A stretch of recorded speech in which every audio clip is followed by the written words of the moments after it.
caruurta da'da yar waxa uu xadgudub ku yahay isla markaana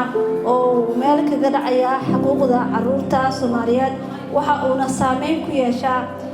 ilaa bilowga caruurnimo ilaa weynaanta maskaxiyan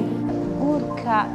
caruurnimada ku dhaca dhibaatooyinka uu leeyahay inay aad u fara badan yihiin dhibaatooyinka marka aan ka hadalno anoo si kooban u soo koobayo waxa kamid ah inay dhibaatooyin ku leeyihiin bulshada dhexdeeda inay dhibaato ku leedahay caafimaadka gabadha iyo qoyska naftirkiisa inay dhibaato ku leedahay taas oo ay ka dhalan karto inay ka soo baxaan caruurta loo adeegsado rabshadaha caruurta nafaqadarrida ay ku dhacdo caruurta darbijiifyada ah inta badan waxay ka imaadaan hooyii aaba aan mas'uuliyad fara badan aan qaadi karin oo isguursadaan ee aad u dhaliyay waxaan ka faa'iideystay seminaarkan in uusan wax fiican u ahayn gabdhaha guurka iyagoo marka ay qaangaaraan hore laga guursado ama yaraanta lagu guursado caqabado badan ka dhalan karo gabadha maskaxiyan iyo jismiyan ayadoonan u korin hadii la guursado waxa ku dhici karo stress ka qaadi kartaa waxa laga yaabaa guurkaas inuu noqdo mid faa'iido badan uu soo dhalin xataa khilaaf badan ka imaado ayadoo khilaafkaas imaaday aysan xalin karin caafimaad dhanka caafimaadka waxyaabo badan ka dhalan karo gabdhaha waxa in lagu qasbo guurka ama si degdeg ah loo guuriyo ma ahan waa in jooskooda la siiyaa xuquuqdooda koowaad waaye in ay ayaga doortaan qofka guursanayaan iyo waqtiga guursanayaan waxa fiican gabdhaha in wax la baro oo nala daayay ilaa maajuur ka noqonayaan oo maskaxdoodana kaamil ay ka noqonayso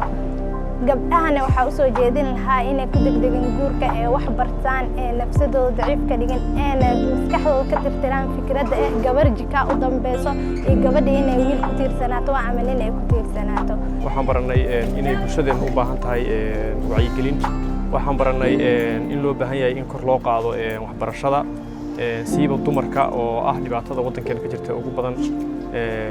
guurka ku degdega ama dhibaatada ugu badan ee soo gaarta dumarka wax badan ayaan ka faa'iiday cilmi aan hore ugu haysan waan ka qaatay marka waxaan soo jeedinayaa in barnaamijyadan ay sii wadaan ururka Sooja si bulshada Soomaaliyeed looga wacyigeliyo qayb kamid ah dhibaatooyinka haysto ah guurka degdega ah ama guurka gabdhaha sida oo ayagoo caruur ah loo guuriyo ragga ka waaweyn oo kale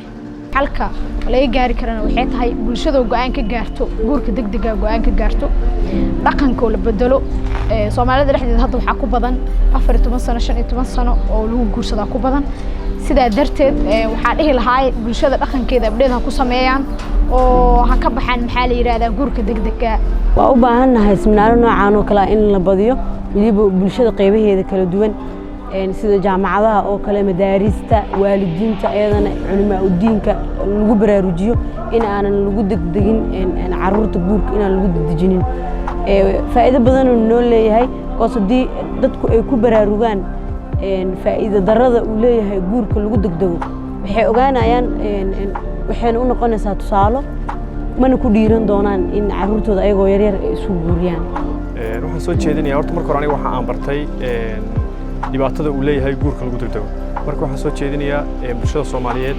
in ay fahmaan dhibaatada uu leeyahay guurka lagu degdego sidoo kale waxaan soo jeedinayaa dadkii seminaarka qayb qaatay inay ayaguna dadaalkooda si wadana bulshada ay sii gaarsiiyaan intii ay awoodaan ay sii gaarsiiyaan dhamaanteedu